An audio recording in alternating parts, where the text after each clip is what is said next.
Et c'est conclu toutes ces bagailles-là, et puis il y a des idées. Donc, j'avais annoncé en début de plan la partie un peu définition. J'observais récemment que la ruralité a changé de définition du point de vue de l'INSEE, puisqu'on savait que les débats qui étaient aujourd'hui très prégnants dans la sphère scientifique sur la pertinence de ce qu'on embarquait dans la définition du mot rural, aujourd'hui certains vont jusqu'à renier ces définitions passées. Ça veut dire qu'on n'est plus d'accord avec ce qu'on voulait dire quand on parlait de ruralité. Savamment, on parle d'intérêt heuristique, mais bon, c'est pas la peine de retenir ça. Il y a beaucoup d'études aussi ethnographiques, sociologiques, anthropologiques aussi, qui sont menées au sein de plusieurs communautés rurales qui permettent aujourd'hui de voir que la majorité des individus définissent ce mot par une relation centrale d'identité sociale construite autour de l'espace de culture, agricole, l'environnement, la campagne. C'est ce que nous appelons ruralité. En effet, mais aujourd'hui, on n'est même plus d'accord que ce soit ça. Les rapports sociaux quotidiens, l'espace que nous avons, ces pieds bois nouants, les animaux, tout ça, on n'est pas tout à fait en phase avec ça. Ça veut dire que la vision, elle change. Ça veut dire qu'aujourd'hui, on est en train de plus embarquer la ruralité dans une question qui l'opposerait à mi-chemin entre la campagne et la ville. Et en fin de compte, une commune comme la commune du Gaumont n'est pas une commune rurale.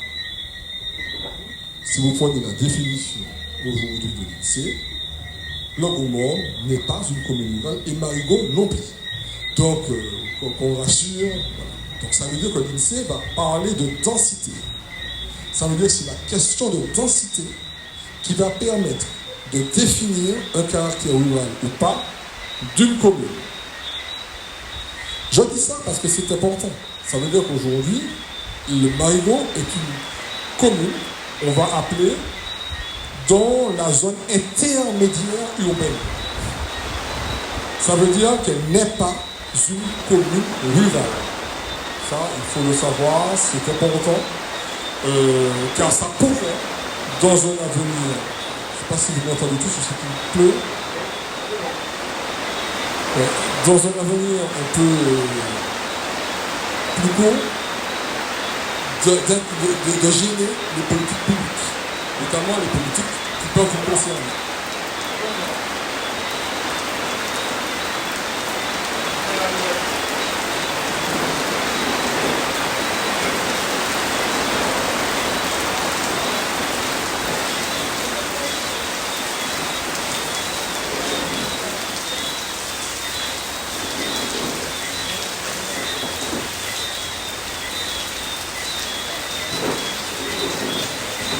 Voilà. Donc, je disais qu'en fait, que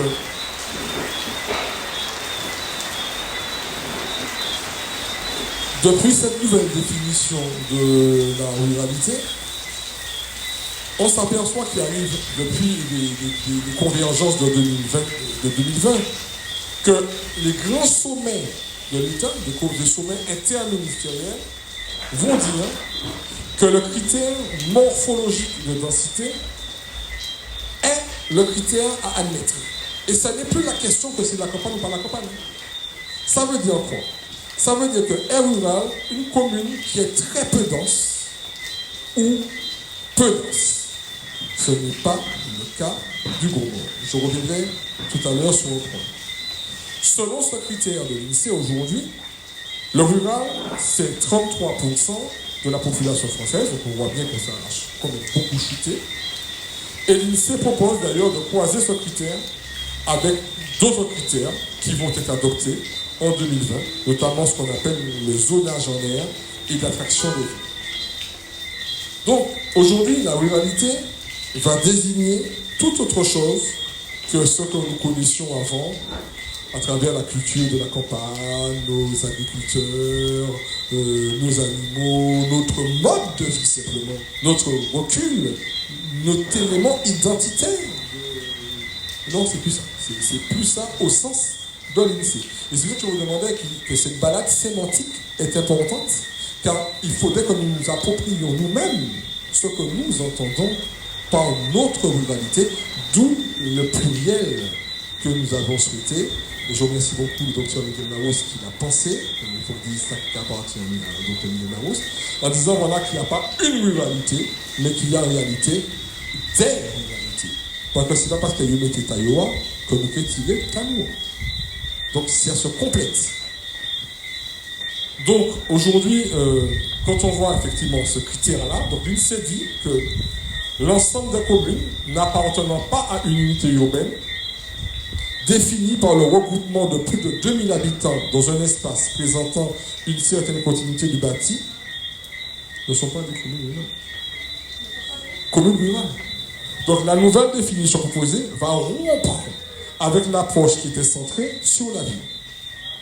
Donc les territoires ruraux vont désigner désormais, je dis bien désormais, l'ensemble des communes peu denses et très peu denses d'après la grille communale de densité. Et cette grille communale de densité est sortie pour l'ensemble des communes de la Martinique, téléchargeable, consultable sur Internet, Marigot et Pigomon PAD. Donc, on voit bien que dans 2022, je ne sais pas si Miguel, vous avez... combien?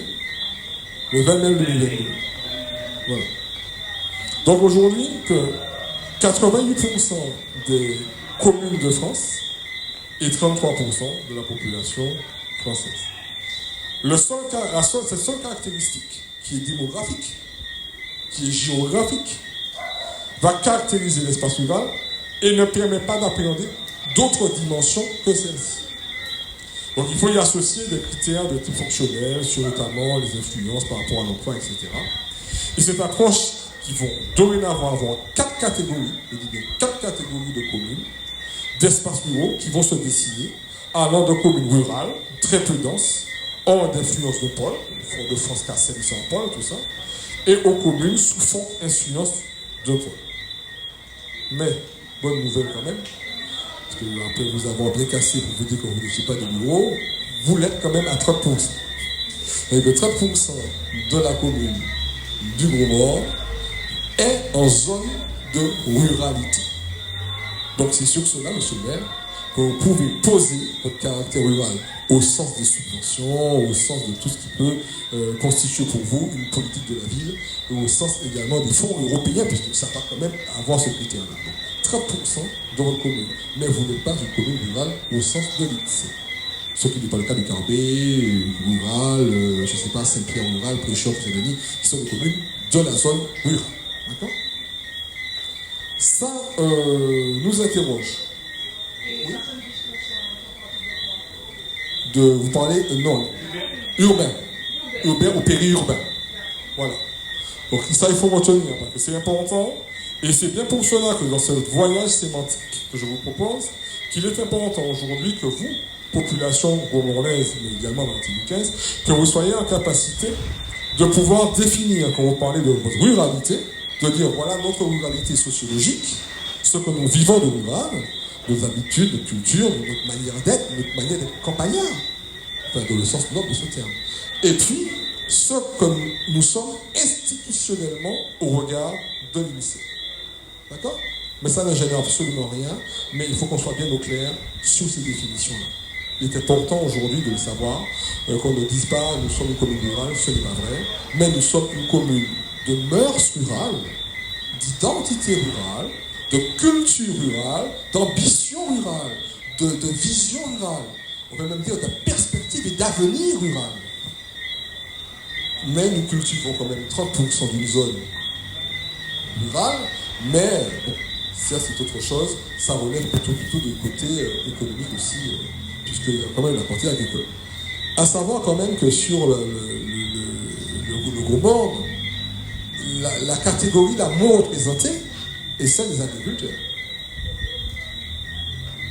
Quand vous voyez toutes les catégories professionnelles du gros bord, il y a 1,3% d'agriculteurs.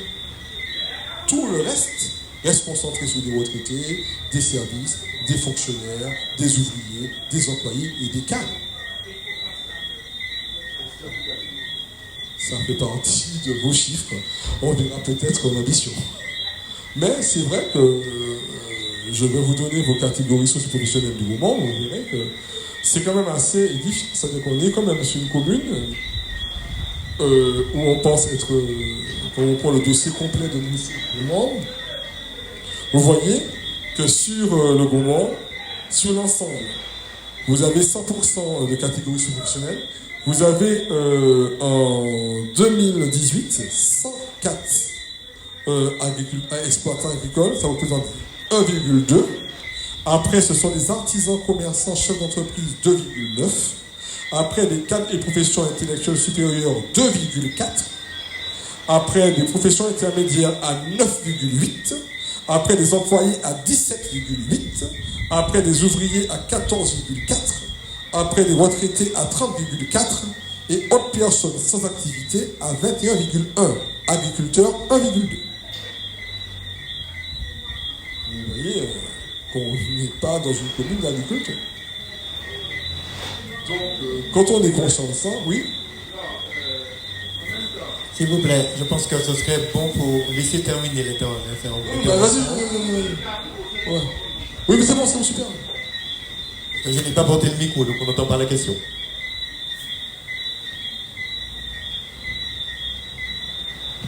Non, ça veut dire qu'elle dit que les chiffres, qu'elle dit ça parce que en agriculteur, c'est ça, il n'y a pas crié agriculteur. Mais le dit, c'est mon nom qui a le déclaré l'agriculture, c'est eux qui a crié agriculteur. Mais il y a un paquet agriculteur qui tout partout, qui là, qui ne pas déclaré officiellement agriculteur, mais c'est agriculteur quand même. Eh bien, c'est pour ça, moi, je t'ai dit tout à l'heure, qu'il dit plusieurs définitions. Où finit Bayonne? Ça veut dire que nous disons qu'à voyager dans les mots, nous avons deux mots de ruralité. Ruralité à nous qu'à vivre là, et ruralité à que l'INSEE a dit nous. Qui bon aussi, hein, pas que moi, pas mon truc aussi, mais pas contre lui. Et puis, on a une agriculteur aussi qui est avec ça, qui a des déclaration d'agriculture, qui 1,2, et puis on a peut-être 90%, pas ça. Des gens, pas des marrons, mais qui a agriculteur. Bocayo, ou des cabantis de Jimio. Mais ça aussi, c'est un défi, il faut qu'on lève. Quand nous ne pouvons pas quitter en commune comme ça.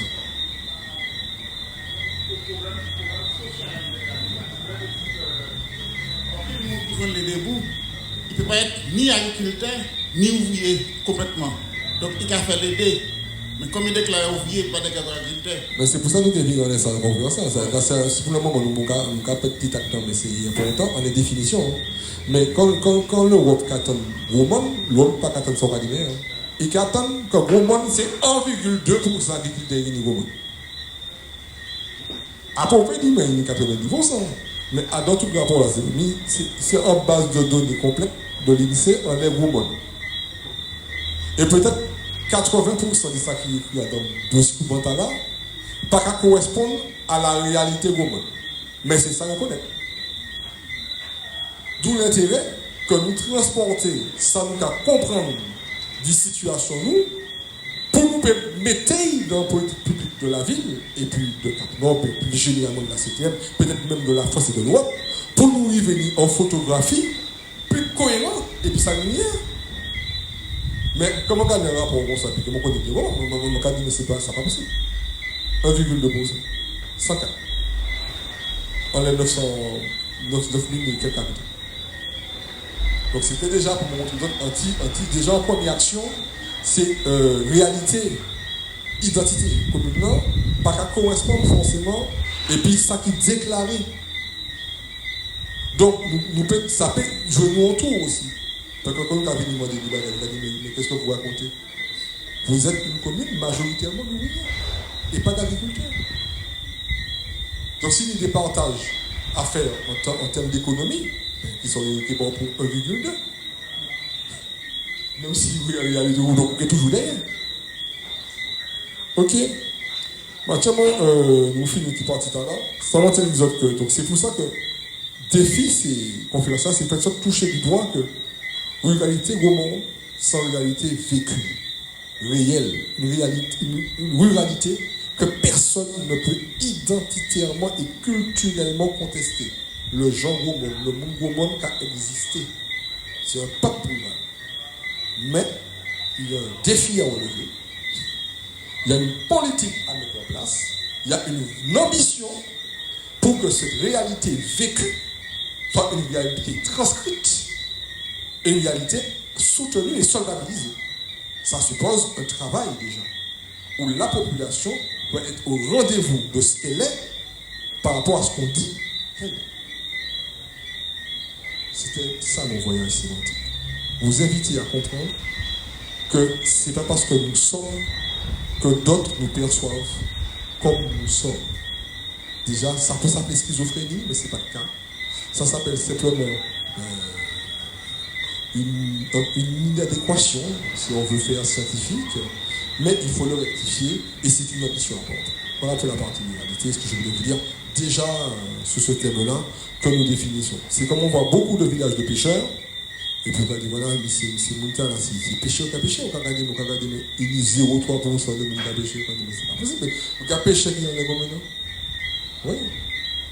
Et vous regardez, on est en port de pêche, vous regardez, on est en port de pêche pour des mondes. Vous regardez, mais il y a 20 000, vous regardez, mais non, mais c'est dérivatif. Voilà comment aujourd'hui, on doit rectifier. Donc il faut que nous sachions s'annuler pour nous dire, s'annuler pour nous exiger, s'annuler aussi.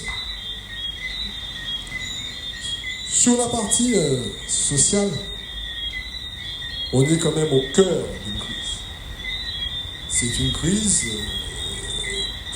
que personne ne peut nier. Elle prend des dimensions qui sont inédites.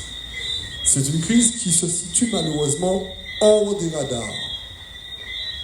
Parce que c'est nous qui la vivons. C'est couteau qui savent, ça qui en tient Jérôme. Non, ça veut dire qu'il n'y a pas ni personne qui a vécu à part nous, à part couteau qui en tient Jérôme. Ça veut dire qu'on est dans une crise qui est interprétée quelquefois comme un caprice. De quoi se plaint-il? Mais on est bien. Mais pourtant, on voit que cette crise est hors des radars parce qu'elle est traduite comme étant une crise exclusivement identitaire. C'est-à-dire que c'est un mal-être. Et on nous l'embarque dans des questions philosophiques, des questions de réconciliation, des questions où... Mais on ne voit pas forcément qu'il y a une réalité socio-économique. Les gens ne mangent pas d'identité. Ils peuvent manger un aliment, quelque chose dans leur plat.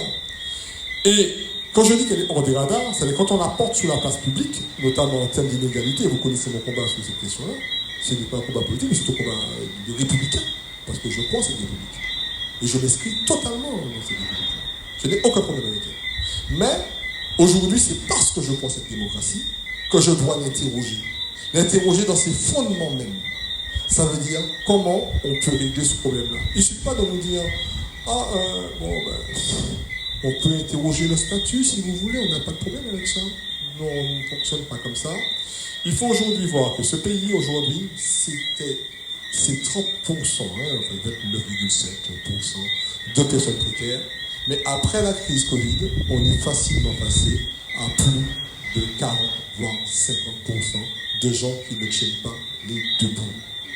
Ce n'est plus une question, je veux dire, de ratio, d'indice. Ça veut dire un niveau de vie de 1000 et quelques 1118 euros qu'il faut faire des calculs. Même avec 2000 euros, vous avez des gens qui meurent de faim.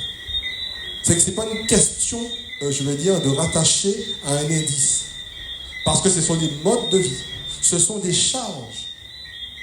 Et puis, quand on doit vous dire qu'il n'y a pas beaucoup de personnes qui font des dossiers de surendettement, oui, on a moins de dossiers de surendettement qu'en France. Oui. Parce que nous vivons de notre débrouillardise. Nous vivons de la manière dont nous avons conçu notre société, de solidarité quelquefois. Mais ce n'est pas pour autant qu'il n'y a pas un problème de la vie chère. C'est quand même mathématique. Quand même. Ce n'est pas pour autant que... Alors beaucoup vont me dire, ouais, mais ils se plaignent de la vie chère, ils ont qu'à acheter gros loto, ils ont qu'à aller tout partout. Heureusement. Mais ce n'est pas ça le problème. Le problème aujourd'hui est qu'il faut une justice sociale. Et je crois que quand je dis que cette crise sort des radars, c'est que cette crise n'embarque pas un processus suffisamment fort de conscience et d'action en proximité directe des personnes qui en sont victimes pour pouvoir se maintenir. Alors, on a l'impression que quand nous parlons de nos souffrances, que nous parlons d'un caprice. C'est comme un enfant qui veut son jouet de Noël, etc. Non. Il y a vraiment une paupérisation. Il y a des problèmes sociaux majeurs dans ce pays-là. Je suis sur le terrain. Je vous parle en tant qu'ingénieur social. Nous voyons régulièrement des inégalités que je n'ai jamais vues. Aujourd'hui, il y a ce problème social. Alors, est-ce que c'est un problème social qui est montrable? Les grandes personnes disaient avant, on n'a pas envie de parler de la misère, c'est pas bas, vous n'aimez pas les gens. Et puis les gens sont tellement résilients quelquefois qu'ils se suffisent de peu. Vous savez, je disais dernièrement sous les ondes, en réaction à quelqu'un qui me posait la question, on vous dit, mais comment tu n'as pas une voisine pour te dépanner d'un ticket de bus? Pas une voisine qui te donne un morceau de pain? Ou t'es qu'à dire ça en France? Ou t'es qu'à dire un monde dans le voisin qui métro? Ça veut dire, comme on sait qu'il y a une entraide, il y a une solidarité, on peut se permettre certains écarts. Donc, et comme ça fonctionne bien, puisque nous sommes une société solidaire, l'un à l'autre, etc., on se connaît, etc., on ne voit pas ce tissu-là. Mais c'est pas si évident. Si vous enlevez la solidarité martiniquaise, vous verrez qu'est-ce que vraiment des gens qui meurent. Si vous enlevez la débrouillardise, vous enlevez les jobs, vous enlevez les petits services rendus par-ci par-là, vous verrez le fondement des sociétés martiniquaises. Mais bon, c'est pas. Il faut le tenir en compte. La crise sociale dont on parle, elle est bien vraie, elle est évidente, elle est marquée. Elle est marquée parce qu'il y a une jeunesse qui part, une jeunesse qui ne trouve plus son avenir, une jeunesse qui est, rassurez-vous, je suis volontairement sombre, c'est peut-être un peu plus lumineux tout à l'heure. En fait, si on ne dit pas le contexte, on ne pourra pas trouver des solutions. Donc, je pense qu'il faut aller, il faut oser y aller. C'est pas un contexte défaitiste, au contraire, c'est pour vous permettre de pouvoir voir que nous sommes bas, mais il y a des solutions. On n'est pas bas, on n'est pas en train d'écouter un asile.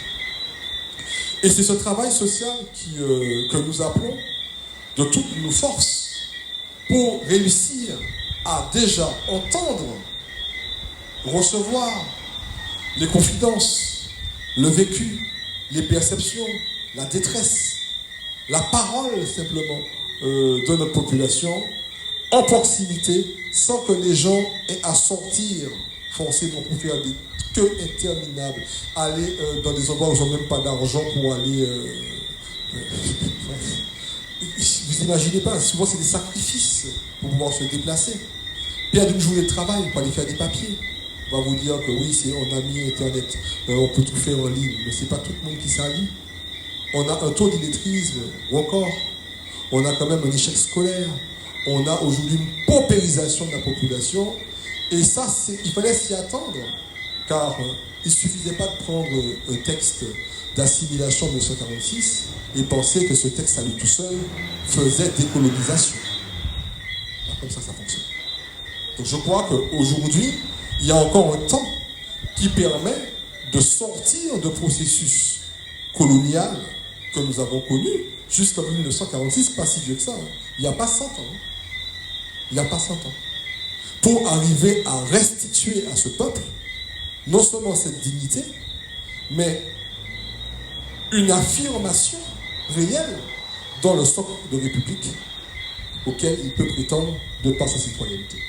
Et c'est ça, ce rendez-vous du travail social. Il faut le regarder. Il ne faut pas avoir peur d'employer ces mots-là. Ce ne sont pas des mots, gros mots, indépendantistes. Ce n'est pas dans ce niveau-là. Ce sont simplement des mots qui veulent dire aujourd'hui que quand on a une population qui est excentrée dans un territoire avec une histoire, avec un vécu de ce que nous sommes, ce n'est pas d'un coup de baguette magique que nous sommes comparables à Nantes, à Bretagne, je ne sais pas, à Nice, c'est pas possible. Il faut de l'ambition politique et il faut aussi des politiques publiques de décolonisation. Et ça, quand je le dis, c'est pas politique.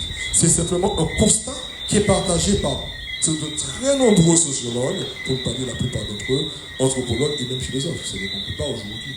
Il y a une décolonisation imposée, et cette décolonisation suppose d'être un rendez-vous de citoyenneté que nous devons, en tout cas, traduire justement, comme on a vu tout à l'heure, les écarts entre ce que nous vivons en ruralité et ce qu'on définit en ruralité, de même, ce qu'on définit en citoyenneté nous concernant devrait être également amélioré, complété, amendé, parce que nous percevons nous-mêmes comme citoyens et comme martiniquaises et comme martiniquais. Et c'est ça l'autodétermination. Et ça, nous devons être capables de l'affronter dans nos politiques publiques. Car tant que nous ne mettrons pas ce dossier-là sur la table, nous serons en proie d'inégalités, d'injustice sociale, de discrimination et quelquefois, et bien souvent, de mépris. Parce que nous posons sur une identité qui n'est pas forcément la nôtre aujourd'hui en tant que Martiniquais et Martiniquais. Il y a encore du chemin à parcourir pour arriver à une pleine égalité, et c'est pas pour rien que ce pays-là traverse cette crise sociale inédite. Et quand je disais tout à l'heure que cette crise sociale, et Madame a rectifié, a engendré une crise sanitaire, ce n'est pas le fait que le virus vienne de la crise sociale. Mais je dis que si nous avions moins de colère, moins de défiance, on était moins à couteau tiré entre l'État, l'institution, les scientifiques, qu'on avait. Vous savez, on dit que chat échaudé crème eau froide, mais c'est ça, c'est qu'on avait moins d'amertume et qu'on était plus en confiance dans notre pacte de citoyenneté, eh bien, nous aurions peut-être adhéré à des messages que nous avons purement et simplement rejetés parce que la condition sociale que nous vivons, que nous avons mis en lumière, ne nous permettait plus de faire confiance à qui que ce soit. Donc voilà aujourd'hui ce qu'on est. Et puis, bien entendu, c'est rentré dans l'ère des réseaux sociaux qui ont fait de l'intox, pas de l'intox, bref. Ça veut dire que tout ce qui n'était pas nous-mêmes, on mettait de la méfiance, à savoir les médias, les scientifiques, l'État, nos politiques. Toutes les personnes qui portaient une parole officielle étaient des personnes potentiellement suspectes. Et on faisait exactement le contraire de ce qu'on disait. Mais ce n'est pas de la schizophrénie. Hein. Ça s'appelle de la méfiance, de la défiance. Ça s'appelle une posture d'autosécurité. Donc, et vous voyez bien, tous les messages qui ont été portés dans la crise sociale étaient des messages de colère, de défiance. Dans une société apaisée où le climat social n'est pas celui-là, vous avez une population qui, de mon point de vue, accepte un peu plus, écoute un peu plus. Mais c'était impossible. C'est-à-dire qu'avec toutes les choses, toutes les colères, la vie chère, l'accordé, toutes ces questions-là étaient venues tellement pourrir le débat que nous avons focalisé sur eux. Ça c'est yo et ça c'est nous. Voilà. Nous pas qu'à faire yo confiance. Voilà. Et le résultat, c'est qu'une crise sociale comme ça, quand bien même le yo avait possiblement raison, mais le yo n'était pas critique. Et ça a eu des conséquences. Hein.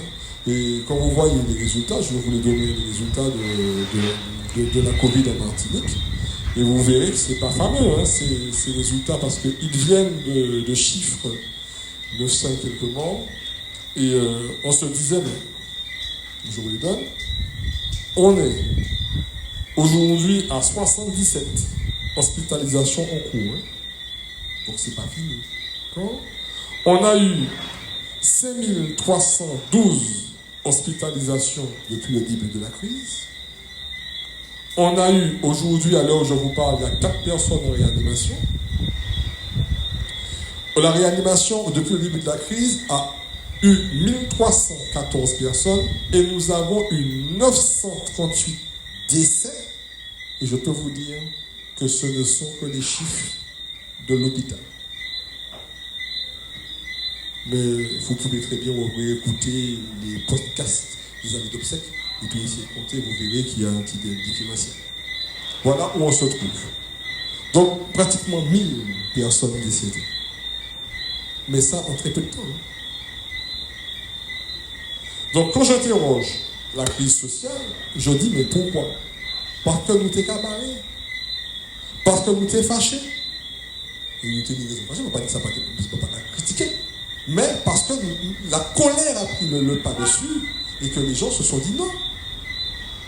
Alors, la réponse de dire est-ce que c'est pas vaccin, je ne sais pas. Chacun a son opinion sur cette question-là. Mais ce que je sais, c'est que le tissu social n'était pas favorable à ce que le message qui venait de Paris, relayé depuis la préfecture et jamais venu jusqu'à chez vous de manière un peu plus directe, soit forcément entendu. Donc voilà un petit peu le constat qu'on pouvait faire sous cette crise sociale. Sur des problèmes qui nous sont prioritaires aussi et qui ont des conséquences, c'est cette crise alimentaire. Car il y a eu des gens qui ont eu de graves problèmes pendant la Covid, qui n'ont pas forcément manger.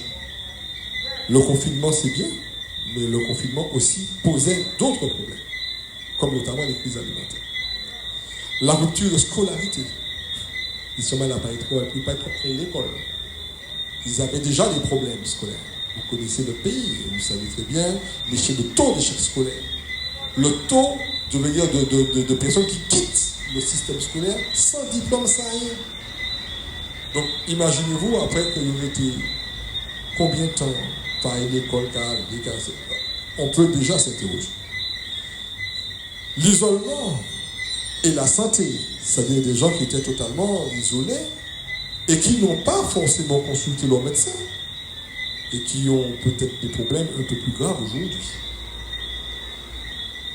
Parce qu'ils étaient en rupture, en renoncement vis-à-vis des soins, qui avaient peur de sortir. Et encore moins c'est pour aller à l'hôpital, qui a dit, ah, bon Dieu, c'est là, ben là, il y a quand il à l'hôpital, ma pas jamais été à l'hôpital, ça va écouter moi. Mais bon. Et aujourd'hui, on commence à voir émerger des pathologies qui auraient pu être détectées plus précocement, mais qui malheureusement sont détectées tardivement et dont les effets ne sont plus les mêmes. Des troubles psychiques.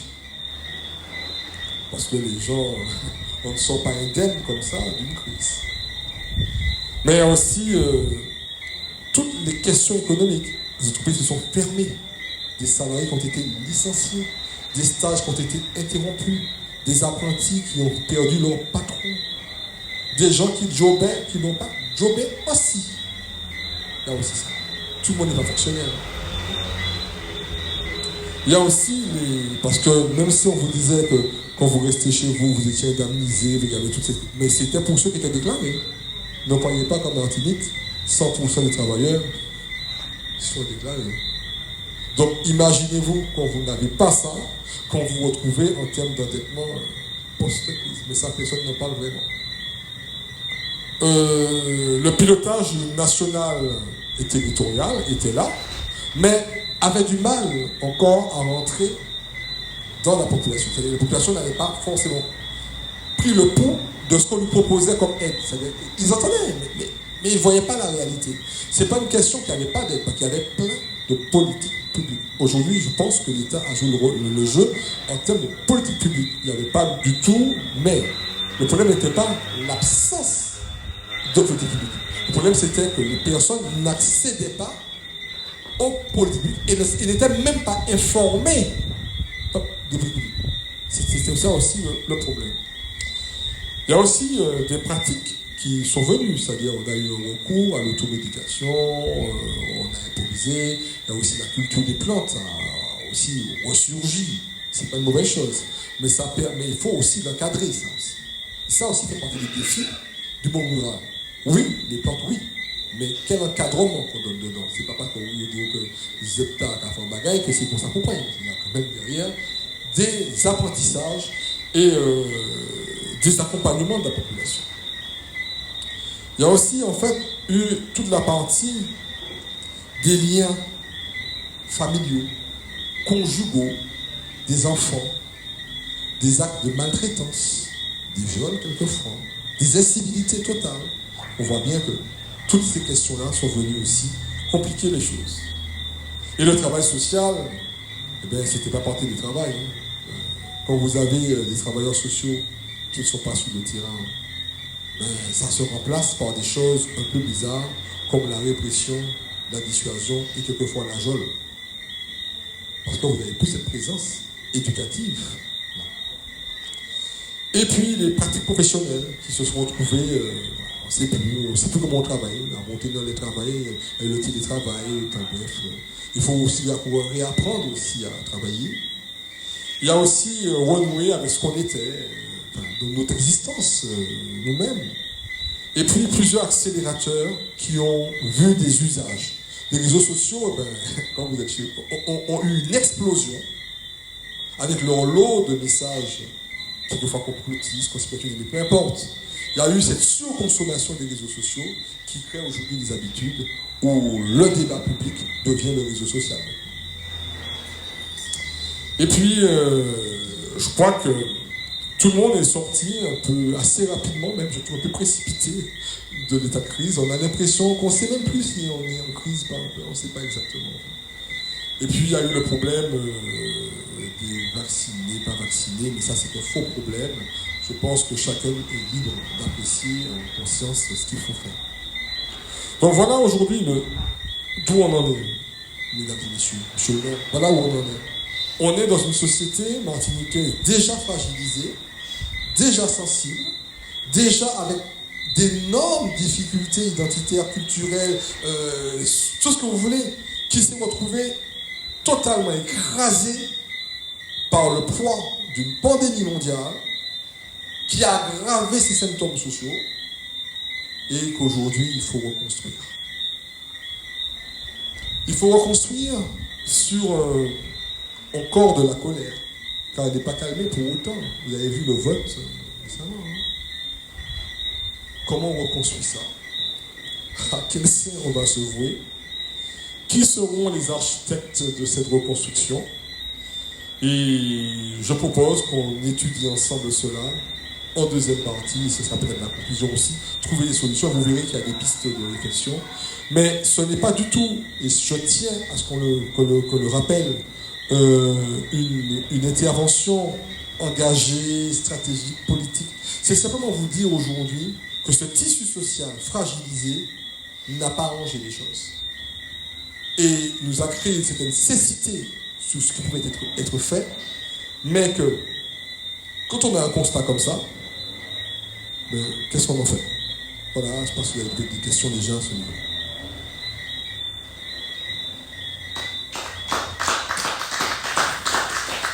Merci, M. Guy Ruffin-Duhamel. C'est l'occasion de poser un certain nombre de questions. Vous avez la parole, vous avez le micro. N'ayez pas peur. On avait déjà commencé une conversation tout à l'heure, donc on peut quand même la continuer. Oui, on peut la continuer, absolument. J'aimerais avoir vraiment votre sentiment, parce qu'en fait, c'est pas un propos, c'est juste qu'on ressentit, c'est ce que je vois un peu, mais c'est pas du tout quelque chose d'abouti. Je ne peux pas aujourd'hui l'affirmer comme ça. C'est pour ça que je prends beaucoup de pincettes, beaucoup de précautions, et que je vous dis bien que je n'incrimine personne, ni l'État, ni la collectivité, je n'incrimine personne, mais je veux que nous arrivons à dégager une base de responsabilité et une base de progrès. Est-ce que Fort-de-France, dans sa colonisation, a une ou des ruralités? Oui. Attendez, je vais vous donner un peu la carte de la ruralité. Je vais vous montrer ça. Alors, je vous dis, ce qui est rural, donc H-Pas-Bouillon, Osdarlé, Basse-Pointe, Le Carbet, Casse-Pilote, Diamant. En intermédiaire, on a Ducos. Fort-Saint-Denis, peu dense. Fort-de-France, peu dense. Autre question? Vous dites? Combien? Pour la commune de Fort-de-France, nous pouvons dire qu'il y a 1,2% de population située en zone de ruralité.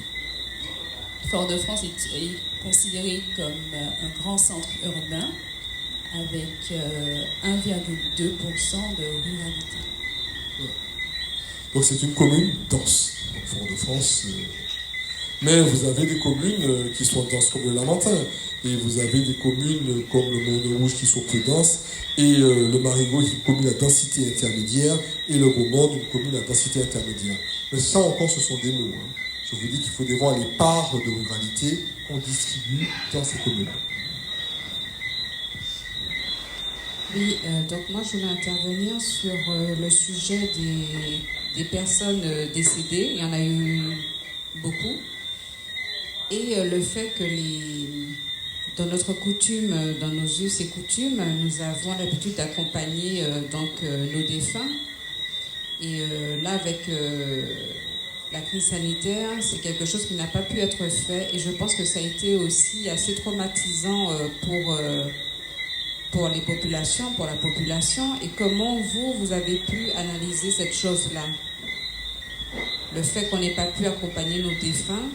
Et je pense que jusqu'à maintenant, c'est quelque chose qui a marqué énormément. Et il y a aussi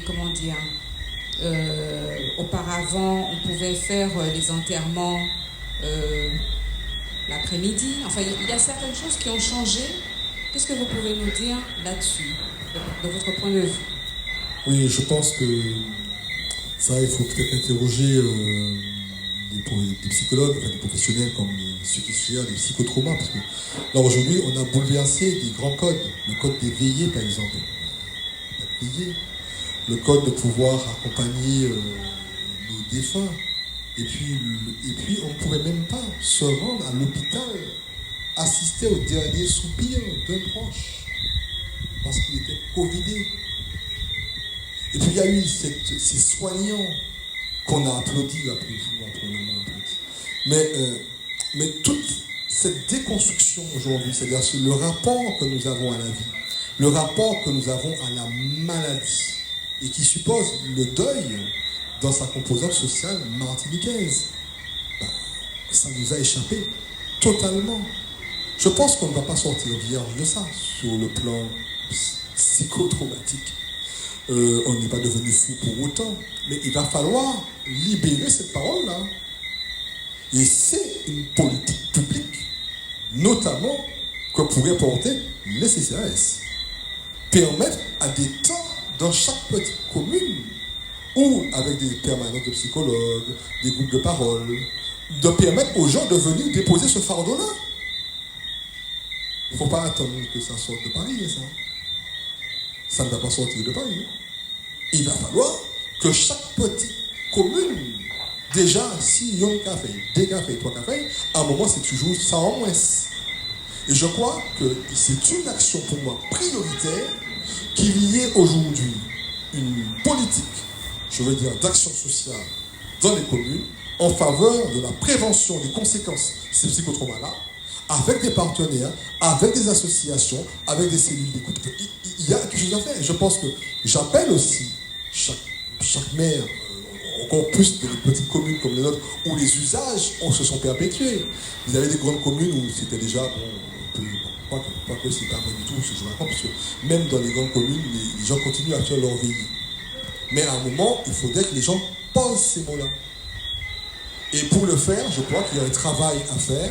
Il y a peut-être à imaginer des temps de parole, des groupes d'interaction avec des professionnels, des associations, de manière à accompagner dans la durée chaque population concernée par à travers ça.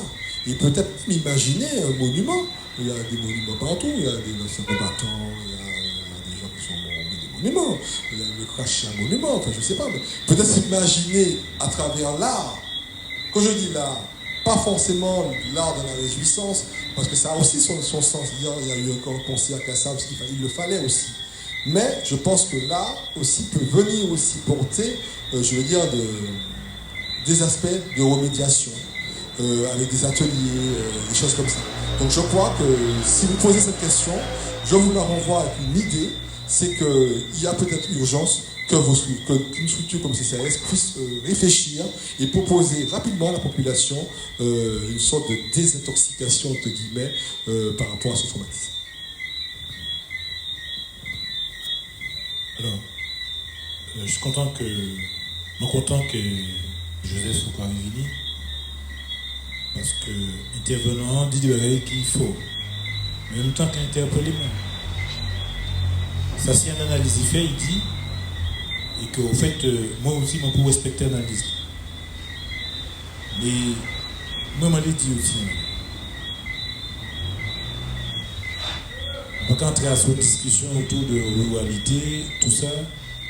Je sais que l'État français, chaque fois, de manière catchili, de manière fait bagaille, puis bah au moins subvention.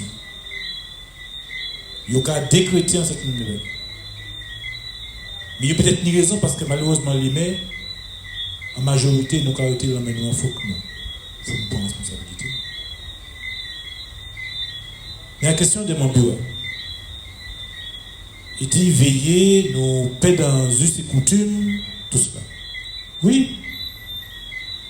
Mais intervenant qu'a dit nous que faut que CCAS. CCAS débantier co-cris. Donc, à dans la politique publique là, qui sait capoter comme enveloppe banou. Et c'est ça pour nous poser. Parce que le CCAS n'est en volonté de mettre tout président CCAS, nous envie aussi notre réponse soulagement. Parce que qui dit moi ça tout à l'heure. Donc entrée il a dit moi ça que Gilles Modési qui dit moi ça que il y a un monde Moël de habité de Caïman qui situation en règle ça. Est-ce que CCAS c'est bien tilé? Les gens ni en situation qui est et ils vous ont construit il a fait une construction pour trouver tête li et il jette un peu toute l'est dans l'aide là mais il pas solvable pour que la banque peut faire un prêt ou si aux abeilles il y a une limite il a manqué 2 000 euros CCAS qui a dit à dans 2 000 euros comme on l'a dit moi Makaba 100 euros. Là, il tape 100 euros. On a dit que pour faire un petit coco passe au castré 100 euros à vos prix. Mais qui ça 100 euros à porter quand il a attrapé difficulté d'attraper pour pouvoir faire un geste là. Et t'as l'air au débat qui belle. Même si moi, pénis des nuances. On dit souvent en France, on ne peut pas demander merci s'il vous plaît. Si vous m'attendez, vous pouvez demander merci s'il vous plaît. Ça va dépendre de qui monde. Parce que l'homme m'a dit merci s'il vous plaît. Si tu allais à nous vivre là, si vous sans madame, oh, un piment pour un citron. Donc nous, il y a une réalité qu'il a. Et c'est pour cela que faut qu'effectivement les présidents CCAS, les maires, nous ciser, nous assisent et nous poser les vrais problèmes, les enjeux dans les communes rurales. Maintenant, il n'y a pas toute qualité de ruralité, ni 7 niveaux de ruralité que vous définissez. Mais sur ce point-là, il faut comprendre qu'il n'y a pas qu'à y mener nous le mettre 10 sans souliers, parce que la réalité, population nous, peuple nous, pour les maires de proximité, les élus de proximité, pas les maires seulement, des élus de proximité, eh bien, là où il y a jeune, il n'y a pas de réponse par nous. Là où il y a un maman qui n'est pas étudié et qu'il ne peut pas attraper un prêt pour accompagner les mamans là. Ou si tu as prêt à dans le Covid là, il n'y a pas engagé à parents pour ça. Ou ni des gens qui ne peuvent pas jouer jeu à côté pour jouer. C'est pour ça que je m'a dit, oui, il faut nous cabécher, il faut nous faire social. Et collègues qui sont en charge de politique santé publique, cadeau de vie, vous savez pertinemment que là où il y a un monde qui est mort du Covid, la Kaili, assez souvent, la population a demandé nous, est-ce qu'il y a une entreprise qui peut venir faire des infections en bagnole? Parce que vous, mon père s'est quitté un jour pendant longtemps pour découvrir, pour aller faire par côté de la rivière d'Isa et de l'autre côté encore. Pour te porter en réponse, ça nous est obligé de faire. La ville fait une acquisition d'un matériel qui a désinfecté après utilisation ou en cas de Covid de dans la salle, voyez, poupée fait. Mais pendant la ville qui fait là, sauf que n'importe qui peut attaquer la ville. Qui m'a dit que fait bah Joseph et bah Miguel qui a côté là, on ne peut pas faire. Donc c'est des situations qu'il a. Et à sous les visions et puis les services de l'État, monsieur ministre de l'époque, parce qu'il a eu conduit, ministre Outre-mer, m'a posé un problème là. Président des maires, à la confiance des maires, m'a reposé le problème là. Joseph Founi pour nous caillou aussi. En mon sorti, tu vois une entreprise pour venir désinfecter ou pas trouver comme ça. Donc résultat, ou pas aider les familles. Donc, crise Covid là, qui était une bagaille sociale, qui était là, et bien il vient aggraver, mais en plus qu'il y a aggravé, nous fait vite nous les Covid, nous les sortir nous les libérer, mon pour, à des raisons bientôt, mais quand rester persuadé d'aller chez Fobala, et après il va mettre confinement. Si vous mettez confinement, il y a quand même une population que vous libérez mon pour voter. Et puis maintenant, votre bout, vous pouvez remettre dans la situation.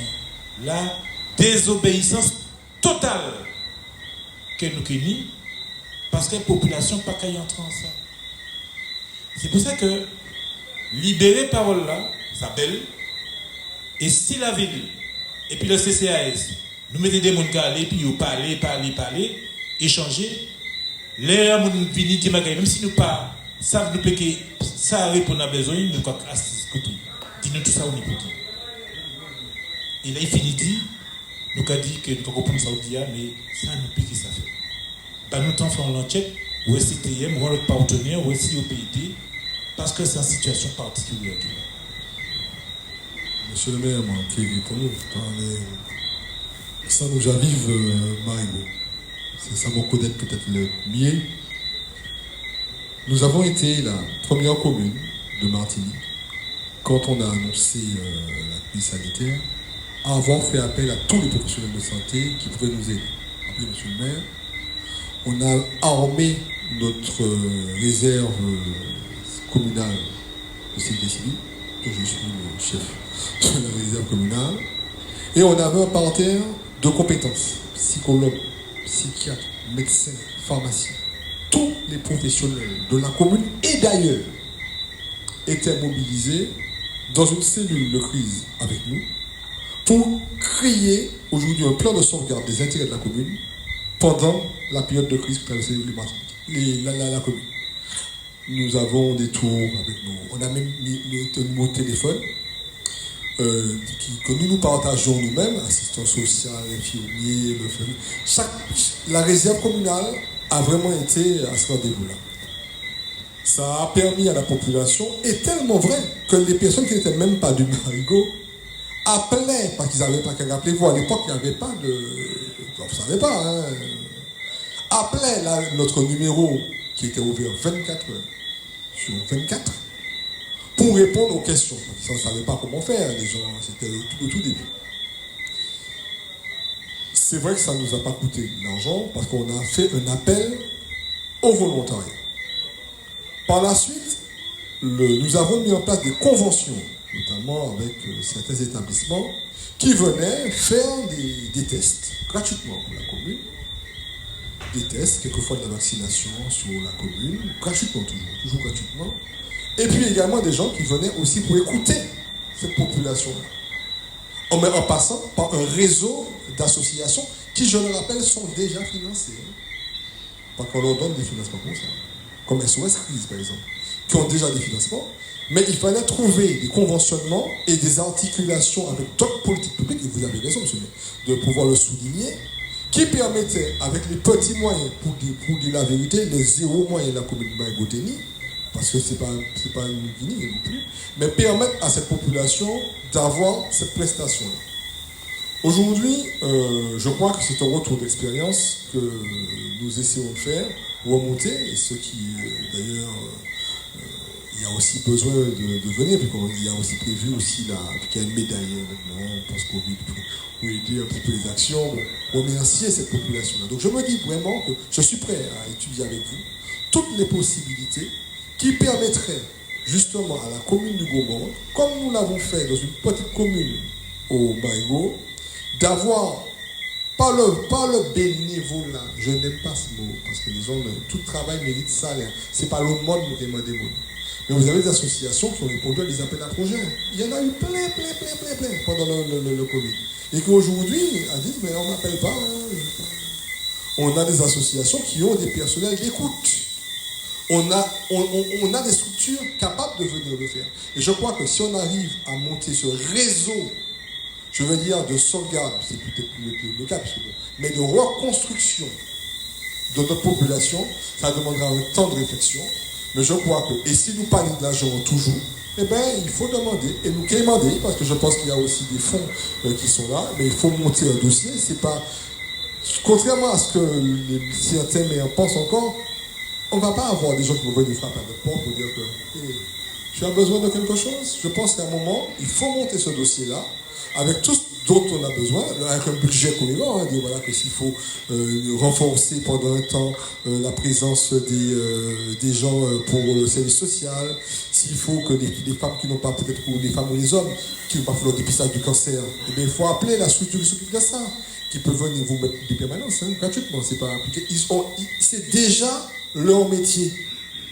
Donc il faut les contacter. S'il y a des besoins d'écoute, il faut demander des intervenants qui viennent. Il faut trouver la solution.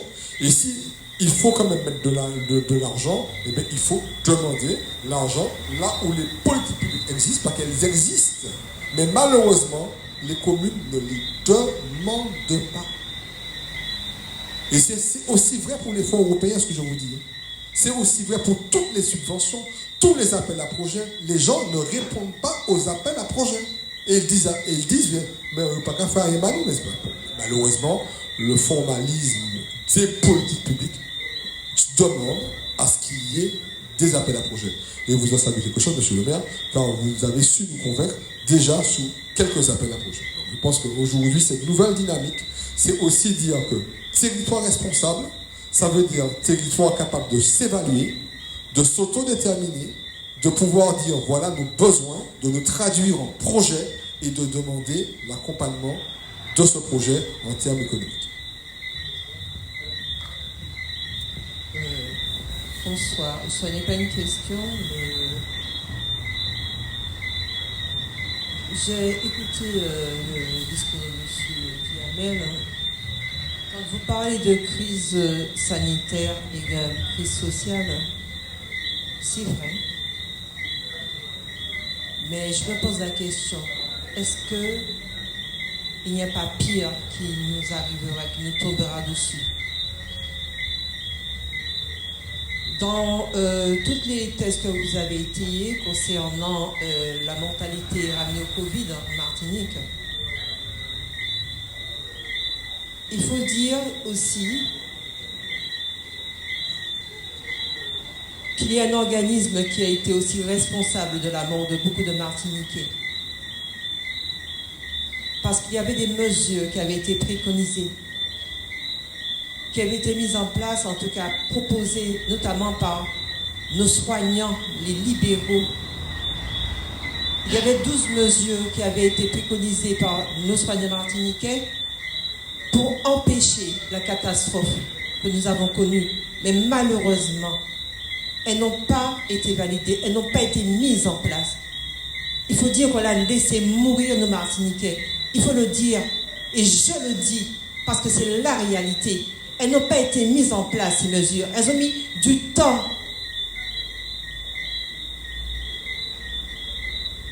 C'est quand nos Martiniquais mouraient par centaines. C'est quand les hospitaliers, c'est quand les syndicats se sont, j'ai envie de dire, levés debout, qu'on a commencé à prendre au sérieux ces mesures, ces 12 mesures qui auraient pu sauvegarder la vie de beaucoup de Martiniquais. Ça, c'est une. La deuxième, je suis désolée, je ne me suis pas présentée, je suis à Militangie, je suis soignante et aujourd'hui résistante. il y a des médicaments qui existent et que beaucoup de médecins n'ont pas voulu donner parce qu'en haut lieu, on leur a interdit de soigner le Martiniquais. Et ça, il faut le dire. Et aujourd'hui encore, il y a des médecins qui refusent de soigner. J'ai eu le Covid au mois de février. Comme il avait été préconisé par l'État, j'ai une ordonnance de Doliprane. J'ai peut-être eu la vie sauve parce que mes médecin résistant m'a soigné avec les médicaments que tout le monde connaît, des médicaments qui ont donné des résultats, mais que des complices, et on traite beaucoup de personnes de la population, notamment les soignants, les traitent de complotistes. Mais il faut chercher où sont les complotistes, ceux qui laissent mourir le peuple alors que des médicaments existent. Pourquoi? Pour des profits, pour des intérêts haut placés, des gens qui ont décidé de dominer la population, de faire ce qu'ils veulent de la population. Il faut le dire. Et je vous dis qu'à venir, si la chose recommence, il y aura plus de catastrophes. Et pourquoi? Parce que nos soignants martiniquais sont mis à la rue. Il y a plus de 1500 soignants martiniquais qui sont aujourd'hui suspendables. Si le problème se repose, qui va soigner cette population? Moi, je suis suspendable parce que je refuse de me piquer. Je refuse qu'on attente à ma vie. À mon âge, je n'ai aucune pathologie de longue durée. Je ne prends aucun médicament quotidien. Et c'est pour cela que je refuse qu'on me mette un produit qui risque de me rendre malade. Il faut mettre les responsabilités aussi là où elles sont. Laissez nos médecins soigner notre population. Quand vous dites, et d'autres disent aussi, que les Martiniquais ne sont pas allés se faire soigner parce qu'ils ont eu peur de rentrer à l'hôpital. Combien de services ont été vidés de leur spécialité pour en faire des services Covid? Ce qui a fait que les Martiniquais ne pouvaient pas venir se soigner pour beaucoup de pathologies. Et monsieur Duhamel, vous le savez, on a fermé des unités. Quand vous avez des patients qui ont des problèmes de cancer ou de cardiologie et que le service ne fonctionne pas, comment voulez-vous, où voulez-vous qu'on les accueille? J'en ai pour exemple, je travaille sur l'hôpital de Trinité. On est dans un pays de Martinique où près de 10% de la population est diabétique. Le service de, comme on dit la Ménard, de Pierre Zobta-Kittman a été fermé des semaines pour recevoir des patients Covid. D'autres services ont été fermés. Il n'y avait qu'une petite unité sur Trinité pour soigner tous les diabétiques de la Martinique. Et ça, il faut le dire à la population. La crise sociale, oui, elle vient parce qu'elle est provoquée. Parce qu'on laisse la situation se dégrader. S'il fallait dire, je pourrais dire tellement de choses. Toute cette population au chômage, ces jeunes qui ne trouvent pas de boulot. Je suis désolée. Comment il y a des postes où les Martiniquais, peu diplômés, pourraient trouver du boulot. Posez-vous la question, qui est-ce qu'on embauche dans ces postes? Je suis horrifiée. Je suis même en colère de voir certaines personnes venues d'ailleurs occuper des postes qu'on pourrait donner à nos enfants. Il faut le dire. Nous soignons, nous mettons dehors pour accueillir d'autres personnes. Je suis désolée, il faut le dire. Est-ce que ces gens-là ont la même humanitude envers nous Martiniquais? Je n'en suis pas sûre. À nous aussi de défendre notre social, comme vous le dites. Il faut que nous le fassions. Il faut que le peuple là tout bout. Et c'est pareil, dans la rue s'il faut. Il faut que le Martiniquais se prenne en main, qu'il n'attende pas sur les autres, qu'il n'attende pas uniquement sur les élus, mais qu'il se mette au boulot, qu'il revendique ses droits, le droit, ne serait-ce que le droit primaire de respirer et là, cette liberté qu'on veut nous prendre aujourd'hui. Il faut le dire aussi. Laissez-nous respirer, laissez-nous vivre. Je le dis, je le répète, nous risquons de subir pire. Parce qu'on a fermé des unités, on a fermé des lits dans les unités et que les soignants sont dans la rue, sans manger, sans diplôme, sans revenu. Quand vous parlez effectivement de crise sociale, eh bien là encore, elle va empirer. Parce que tous ces soignants qui sont suspendus là, sans salaire, sans pouvoir toucher aux ascétiques, aucun droit social. On va faire quoi? On va pleurer sur leur sort? S'il y a un rush de ce Covid-là, ne seront-ils pas touchés? S'ils n'ont pas de moyens financiers de subvenir à leurs besoins, de se soigner, que vont-ils devenir? S'ils ne peuvent pas payer une mutuelle pour être pris en charge, que vont-ils devenir? Est-ce qu'il n'y a pas une volonté de créer ce mal-être social, de nous enterrer vivants, j'ai envie de dire? Et je le dis avec colère, parce que c'est ce qui se passe. Que les Martiniquais ouvrent leurs yeux, utilisons le discernement qui nous est donné. Goumeba nous, goumeba yishnou, goumeba l'avenir.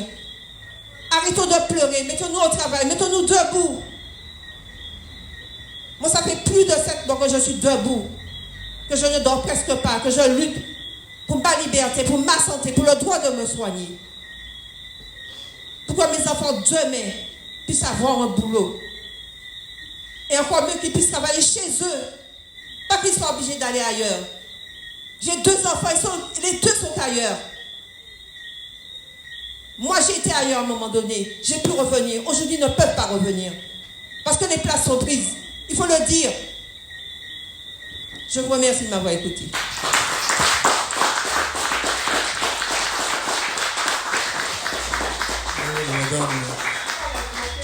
Non, mais je pense que c'est ce qu'on nous disions tout à l'heure, qu'il faut libérer la parole.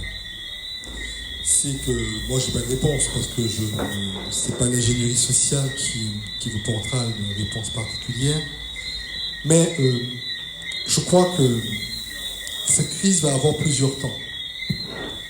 Il y a eu le temps sanitaire, il y a eu le grand temps social, il y a le temps politique. Il va avoir le temps, on va dire, d'un petit peu de pommade. Mais il va aussi avoir le temps judiciaire.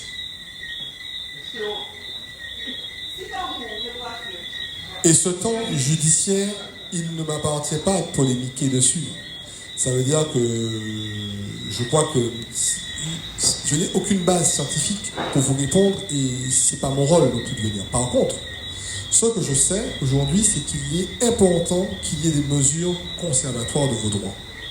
Je crois que on voit bien que ces paroles-là remontent de plus en plus. Ben, il serait bien, messieurs les maires aussi, que vous fassiez des livres blancs de vos communes. Et qu'effectivement, que dans ces livres blancs de vos communes, que vous écrivez ce que madame vient de dire, c'est parce qu'elle... Et que ces livres blancs de vos communes, qui sont en fait un travail de recensement de la parole libre, de la parole non censurée. C'est ça la vraie démocratie, ce que Rosan Vallon appelle la contre-démocratie. C'est cette capacité de pouvoir, sans traduction, donner aujourd'hui le pouls de ce que dit une population. Parce qu'elle dit dans la rue, ne laissez jamais la rue devenir le parlement des idées. La rue s'exprime quand la colère arrive à son paroxysme. Je pense qu'aujourd'hui, la rue s'est exprimée, s'exprimera encore, rassurez-vous, avec de nouvelles méthodes certainement. Mais il est enfin temps, on ne va pas attendre que les défenseurs du droit, qui va certainement le faire, viennent encore faire des enquêtes sociologiques, etc. pour le traduire. Je pense qu'il est quand même important aujourd'hui que chaque commune, on a parlé tout à l'heure de sauvegarde de veillée mortuaire, mais ce point, enfin c'est même pas un point, c'est pas une confession, cet état d'esprit qui se traduit, elle l'appelle colère d'ailleurs. Je pense qu'aujourd'hui, il est quand même temps que les municipalités, que les communes déposent leur livre blanc du vécu de la crise. Qu'il y a à vos entrées, ça va pas vous coûter cher quand même, de faire un forum, de mettre un site internet, de mettre un cahier, un peu un point de bic, ou bien un téléphone avec un répondeur, je ne sais pas comment vous allez le faire, mais que ces mots-là, qui sont des mots dominants, c'est pas minoritaire. Ce sont des mots. Alors je ne vous ai pas dit qu'elle a raison tort, je ne suis pas juge de ces mots-là. Chacun vit comme il peut sa crise. J'ai un autre avis, peut-être, je ne sais pas, mais en tout cas, avoir le mérite de faire exister dans une commune ce cahier des doléances et de le faire monter au plus haut. Ce sera peut-être l'occasion de le faire, puisqu'il n'y a pas des élections législatives, ça c'est peut-être aussi à faire des choses. Donc je crois que déjà, les magistrats que vous êtes, quand même les premiers magistrats de votre commune, hein, c'est quand même une autorité quand même, hein, premier magistrat.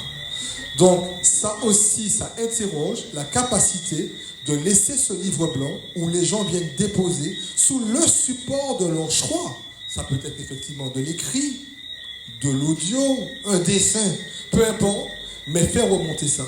Car aujourd'hui, j'ai l'impression que ces mots-là appartiennent à la rue, appartiennent à la résistance, c'est votre mot, madame, ça appartient à la résistance et n'appartiennent pas au débat politique, qui pourtant pourrait s'y intéresser. Bon. Je ne l'oublie jamais, madame. Bonsoir. Monsieur Duhamel, aujourd'hui, est-ce qu'on peut dire que la ruralité est un atout majeur pour la France? Pour l'humanité. Car la manière dont je conçois la ruralité, indépendamment des définitions techniques, pour juste corriger ces quatre, maintenant ces 4 catégories et plus 7, pour des raisons techniques, ça c'est autre chose, c'est politique publique. La ruralité, c'est la vie, c'est la culture, c'est ce qu'on appelle quelquefois le folklore, c'est les traditions, c'est notre manière de nous exprimer, de parler, de nous positionner aussi, d'agir de manière artistique. C'est aussi notre manière de faire société. Je crois que la ruralité, simplement, c'est la vie. La ruralité, c'est le seul élément qui ne soit pas artificiel. Les villes, ce sont des grands ensembles fabriqués, avec des grands immeubles, du béton, etc. Alors que votre jardin, la réalité, pour moi, la ruralité va au-delà même de ces définitions-là, et c'est l'avenir écologique. Et quand je parlais tout à l'heure de décolonisation, je pense aussi qu'il faut décoloniser l'écologie. On a aussi un besoin de décoloniser notre rapport à l'environnement aussi. Et je crois que tous les enjeux de la vie commencent par ce que nous avons de conscient que la nature nous a si généreusement offert et que malheureusement on n'ose plus respecter parce qu'on fait de notre vie rurale une vie, je veux dire, traduite par des mots sémantiques qui lui enlèvent sa véritable âme, à savoir exister simplement dans notre expression naturelle, l'humain naturel. Et je crois que c'est l'avenir du monde. Si le monde était rural, nous n'aurions pas vu autant de pollution. Juste avant de passer le micro, il est 20h38, nous terminons à 21h, c'est ça? On est d'accord? Donc, et puis ce qui serait important, c'est que tu poses la question, tu notes tes questions et puis tu vas répondre au fur et à mesure qu'on parle à chaque personne. D'accord? Merci. J'ai juste 2 questions à poser. La première, c'est par rapport à vos appels à projets. Alors, quand vous dites que les communes ou les politiques ne font pas d'appel à projets, par rapport à l'étude de l'INSEE qui dit que la commune du Gaumont a 1,2% d'agriculteurs. Et je ne sais pas où est-ce qu'ils mettent leur cursus pour accorder des aides aux communes. 30% rural, comme vous avez dit, donc 1%, 1,2% d'agriculteurs. S'ils mettent leur curseur à 5%, comment une commune peut demander une aide agricole? Ça, c'est ma première question. La deuxième, c'est par rapport à ce qu'a dit madame devant moi, qu'il y a le risque que la situation se détériore. Je ne dirais pas le risque puisque la situation va se détériorer. Elle va se détériorer dans la mesure où, si on parle du point de vue sanitaire, on sait que la quasi-totalité des services d'urgence en France sont fermés. Et ce n'est pas la Martinique où il y aura du personnel. Il y a, alors, les services d'urgence sont fermés, les services de soins sont fermés. Où ira la population pour se faire soigner? Le troisième point, c'est par rapport à l'alimentation. Ça rentre dans la ruralité, l'alimentation. Quand on connaît l'alimentation, ce que ça donne actuellement, je prends un exemple tout simple. Monsieur le Premier ministre, quand il est parti, il a fait un décret disant que les grands groupes agroalimentaires surveilleront eux-mêmes leur, l'alimentation. Comment ils font. On a eu des problèmes de butomie, etc. Or, qu'a dit ce ministre-là? Qu'il n'y aura plus d'inspecteurs sanitaires pour aller contrôler les usines et il y aura de plus en plus d'intoxication alimentaire. Que vont faire les gens? Au niveau de l'éducation, n'en parlons même pas. Les enfants, bon, j'ai inventé un mot, j'ai dit que les enfants, actuellement, ce que je constate, ils sont déculturés. Ça veut dire qu'ils sont hors sol complètement par rapport à ce qui a passé en pays. Donc, on a ce problème de santé, on a le problème d'alimentation, on a le problème de l'éducation et on a le problème de l'environnement. Ces 4 problèmes qui ont fait que il y a une crise sanitaire, crise sociale. La société martiniquaise, même il y a une crise. Or, crise là, qui nous parlait à un moment donné. Bon, c'est vrai que nous manifestons colère, nous allons voter à premier tour, et puis deuxième tour là, mais à un moment, ça veut dire. Alors, ces politiques-là, ni accompagner la population. Mon dernier problème là, c'est problème empoisonnement par chlordécone. Nous savons le mépris, mon cas pèse moins, le mépris de l'État français pour les empoisonner. Or, comme ni des mai en face moi là, mon cas poser question, qui m'en est 34 mai en Martinique, peut pas coller tête, coller les épaules, et puis dit nous parler glyphosate encore parce que toute étude qui a fait qu'a dit comme ça que les perturbateurs endocriniens qu'a généré un mal-être généralisé. Donc nous dans un pays qui est empoisonné par le chlordécone, nous doublement, si ce n'est pas triplement empoisonné et puis glyphosate. Et bon, heureusement que nous avons même, mais de temps en temps nous avons parlé d'ailleurs. Monsieur Pérast bien gêné et puis qui n'a encore allé sans gaz. Mais là encore, ouais, tout le littoral, il y a l'homme qui pas ni télévision, il a changé le réfrigérateur tous les 2 ans. Donc si il va être à la café, en effet, à sous cet appareil-là, moi des autres à sous tout le monde. Qui a dans cet hôpital-là qui prend en charge tous ces mondes-là? Vous avez bien noté les questions? Il y en avait beaucoup, hein? Oui. Environnemental, sanitaire, social, éducation. Partenaire de la manifestation Radio Intertropicale, Roger Demadi veut vous poser quelques questions. Oui, mais comme ça très long, ces questions-là, pour moi, pas oublier. Parce qu'il tenait plusieurs questions dans jeu. C'est-à-dire que sur la fermeture des urgences, je pense qu'il y a que c'est un problème qui doit être posé dans le cadre de la démocratie en santé. Il y a des instances qui réfléchissent aussi. Je pense qu'il faut que ces politiques publiques évoluent avec le ton et le temps de la démocratie. Et ce qui m'embête, c'est que il y a une différence entre la volonté politique et le pouvoir politique. Tous les maires peuvent avoir la plus grande volonté politique et avoir des pouvoirs politiques qui sont des pouvoirs publics, des pouvoirs de décision qui sont extrêmement restreints.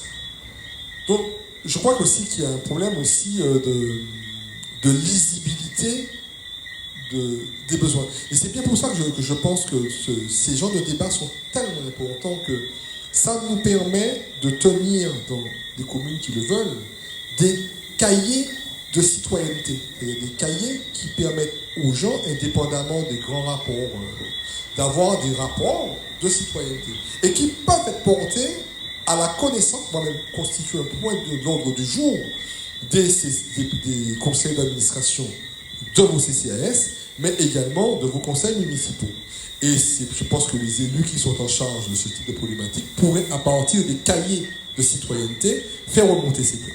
Et de manière, je veux dire, assez régulière, faire descendre à qui de droit des rapports à titre d'information. Ce que nous appelons des EDF, des éléments de langage. Ça veut dire qu'aujourd'hui, ce que vous me dites là, je l'entends, mais beaucoup de décideurs là, dans nos bureaux sont à des lucides d'entendre ça. C'est-à-dire qu'ils sont encreboutés sur leur manière de voir les choses.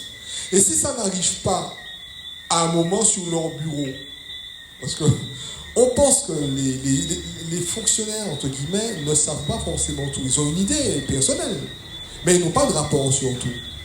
Et on ne va pas attendre forcément que les institutions commandent eux-mêmes des rapports qui vont prendre 10 ans pour arriver, c'est déjà fini. Et je crois que ces éléments-là pourraient éventuellement, utilement, remonter dans des extraits de cahiers de citoyenneté que vous pouvez très bien innover que vos collègues, c'est une idée que je vous donne, de faire remonter ces cahiers-là, de les délibérer en conseil municipal et en conseil d'administration du CCAS, et de tenir des extraits par voie de notes d'information, je n'ai pas eu de notes pour décision, de notes d'information aux organismes concernés. Monsieur le directeur général de l'ARS, monsieur le préfet, monsieur le DA, monsieur le tel, et ils vont avoir au fil de l'eau des éléments. De toute façon, ils vont vous répondre. Peu importe. Et je crois que ce qu'elle dit là, c'est clair que ce sont des politiques publiques à imaginer. Alors souvent, on les confie à nos parlementaires. C'est une manière de faire, mais je ne suis pas forcément sûr que dans le calendrier, que ces choses soient inscrites forcément dans la temporalité que vous souhaitez. Mais je vous proposerai, puisque ce soir j'ai entendu parler du problème des urgences, qui est un vrai problème. C'est-à-dire que, oui, c'est-à-dire que c'est pas la France qui ne va pas faire partie. On sait bien que c'est pas possible. Mais toutes ces questions, toutes ces idées, il faudrait, dans le temps de leur émission, les faire remonter et les rendre publics quelque part. C'est-à-dire ne pas les cacher. C'est pas pour dire que nous on fait un rapport ou bien un truc comme ça, mais pouvoir avoir un espace. Malheureusement, j'ai vu que les communes de plus en plus fonctionnent par des pages Facebook.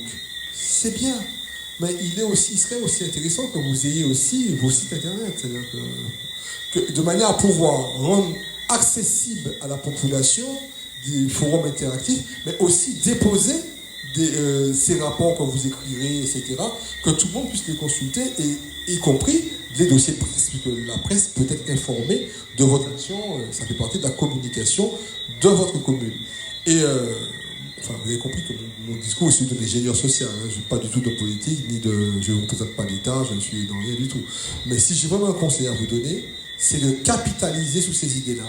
Malheureusement, ça s'exprime dans ces instances-là, et quand on va partir chez nous, ce sera très bien, on aura passé un bon moment, et puis jusqu'au prochain coup de colère. Non. On va travailler sur ça, et je crois que si les maires prennent l'habitude de le faire 1, 2, 3, 4, parce qu'il ne faut pas croire que ceux qui nous gouvernent ont toujours des idées. Et quelquefois, ils ont besoin que vous leur donnez, et c'est avec plaisir qu'ils diront qu'ils les ont trouvés eux-mêmes. Bon, je dis ça gentiment, c'est surtout de la plaisanterie. Mais c'est pas méchant. L'important, c'est que ces idées-là remontent.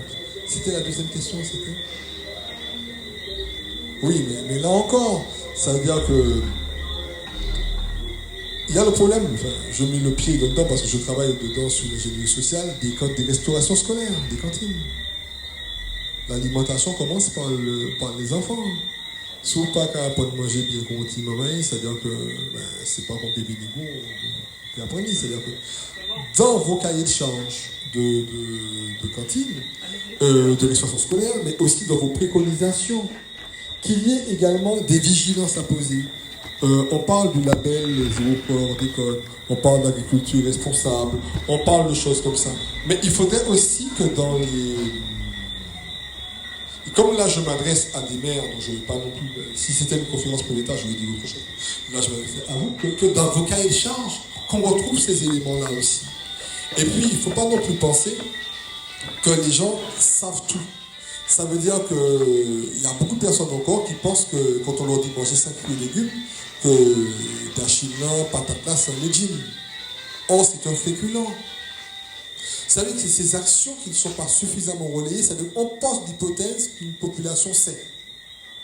Je pense qu'il y a beaucoup d'initiatives qu'on pourrait aussi déjà prendre. Et tout à l'heure, elle parlait également, il s'agit de Rotori, par contre, les appels à projets. Et elle disait quelque chose d'intéressant. Si les appels à projets partent de choses qui ne sont pas forcément, d'où l'intérêt de recenser dans l'analyse de votre territoire ces différentes situations que vous savez inexactes et de demander leur correction. Et que si vous savez pas, si vous savez c'est pas 1,2, 10 c'est pas 1,2. Donc je crois, et pour pouvoir le dire, il faut le démontrer. D'où l'intérêt de repérer, de recenser et de nouer le contact. Si vous savez un agriculteur dans les communes, par exemple, et quand vous savez notoirement agriculteur, peut-être qu'il ne même pas savait PTP déclaré, quand il ne même ça peut arriver aussi. Donc c'est tout cet accompagnement qui va intervenir aussi en rectification. Et souvent on dénonce les choses, mais on ne les rectifie pas. J'ai beaucoup de personnes qui font ça, c'est-à-dire qui disent oui, mais ça c'est pas bon, j'ai déjà dit que c'était pas bon. Mais si pas bon, mettez en bas, les gens là, ils vont rectifier. Mais souvent on se contente de dire des choses comme ça. Mais je crois qu'au moment, quand on a posé aujourd'hui cette conférence, je ne vais pas rester comme ça. De mon côté, j'ai pris beaucoup de positions. C'est déjà de dire voilà, que nous avons pris acte que nous avons 1,2%, mais il nous semble, au regard de ce que nous savons de nos populations, que ce chiffre est un chiffre totalement théorique et qui devrait être interprété avec une autre fourchette de manière à permettre à ceux qui ne sont pas encore régularisés de le faire. Mais ce n'est pas de le faire dans un cadre d'un appel à projet, mais il faut aussi les accompagner parce que les gens ne vont pas. Je prends le cas je prends un sujet tout bête. Vous dites aux gens, voilà, c'est un sujet fictif, qu'il y a 10 € pour les gens qui n'ont pas de lunettes. De lunettes. L'État d'abord 10 €. Et les maires sont chargés de recenser les gens qui n'ont pas de lunettes. Mais est-ce que mon ensemble était besoin de lunettes? Si vous ne mettez en amont, en consultation, pour y aller. Donc, ok, il y a qui m'ont mangé des lunettes, qui n'ont pas besoin de lunettes encore, mais qui ont mangé des lunettes. Par contre, ceux qui n'ont pas encore et qui ne savent pas qu'ils ont besoin de ça, ils ne vont jamais accéder. Parce que pour eux, ils ne m'ont pas qu'à porter des lunettes. Et c'est ça le problème aujourd'hui. C'est l'anticipation des besoins de la population. Mais là encore, c'est des pistes à explorer. Parce que je pense que, moi, ce que je veux, à travers ces conférences, c'est responsabiliser. Et c'est pour ça que vous êtes, pour moi, ce que fait M. Couturier, c'est quelque chose de très grand, parce que c'est assez rare. C'est pouvoir tenir compte de ces paroles-là et à son niveau de maire, d'essayer de les traduire. Et quand il ne peut pas les traduire, les relayer. Il y avait d'autres questions, madame? Moi, j'ai une question. Oui, la dernière peut-être avec elle.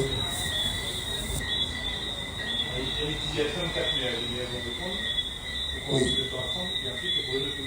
Oui, alors, il y a une association des maires qui existe. Donc je crois que cette association des maires doit faire son travail d'association des maires. Je pense qu'il faut rappeler ça. Et puis il y a aussi malheureusement des idées politiques. C'est ça qui pose le débat. C'est-à-dire que les gens sont plus attachés à leur clivage politique qu'à un ensemble collectif.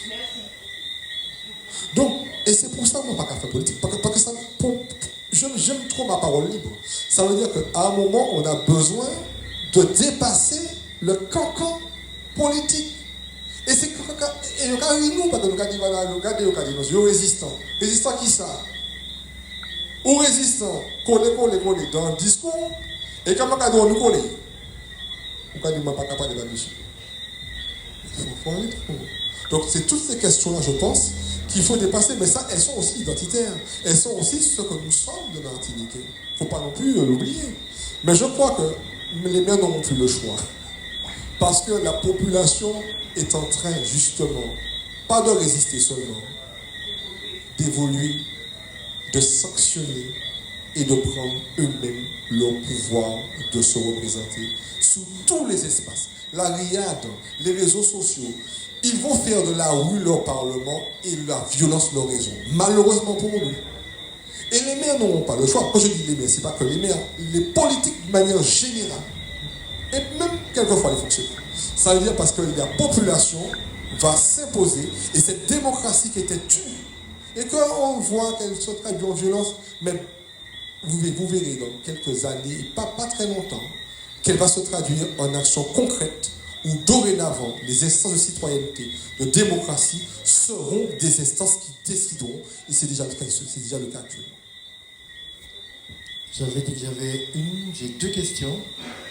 La première, il ne reste pas beaucoup de temps, donc c'est la répondre en 5 secondes. La première, nous faisons de la réalité une force. Mais est-ce que les instances qui nous regardent nous voient de la même manière? C'est la première question. J'ai l'impression que pour eux, la réalité est une faiblesse, alors que nous en faisons une force. Je n'ai pas une bonne mémoire là. Après la Covid, j'ai eu la Covid 2 fois. C'est que nous faisons une force, mais nous n'accompagnons pas les autres à comprendre notre force. Pour pas que nous connaissions. Ça veut dire qu'il ne faut pas. Nous disons ça dans des réunions de salon. Mais combien de monde pas qu'à oser dire, moi c'est Jean-Gou, moi pas dire vrai, ça veut dire dit, machin, parce que voilà. Mais nous-mêmes, c'est-à-dire que quand nous voyons aujourd'hui, je vois bien l'évolution, c'est-à-dire que quand on est dans un cadre là, on est bien. Mais quelquefois, quand qu'on fait semblant de sururbaniser, regardez les mecs qui pourraient peut-être marathon, mais pas ça. Mais on voit bien que toutes ces habitudes que nous épousons, c'est pour faire taire. Ce que nous croyons, même en notre fort intérieur, même si nous ne pouvons pas dire verbalement, mais nous croyons être pour nous un sujet de recul. Jean Lacampagne, qu'il était Jean Lacampagne. Mais on nous a appris, regardez les histoires, regardez les champs, regardez les villes, mais ce n'est pas pour rien. Je pense qu'aujourd'hui, l'urbanisme séduit.